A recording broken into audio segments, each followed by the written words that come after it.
اليوم حسوي معاكم بينك باستا الدجاج بس غرقان جبنة. أول حاجة حنحمس البصل والثوم، حنزل عليها المشروم ونحمسهم مع بعض. بعد ما يدبل المشروم والبصل حنزل عليهم قطع الدجاج على نار عالية وحنقلبهم.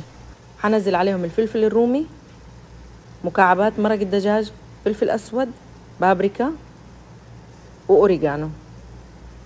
حعدل الملح، حنزل عليها معجون الطماطم وحنقلبهم كويس.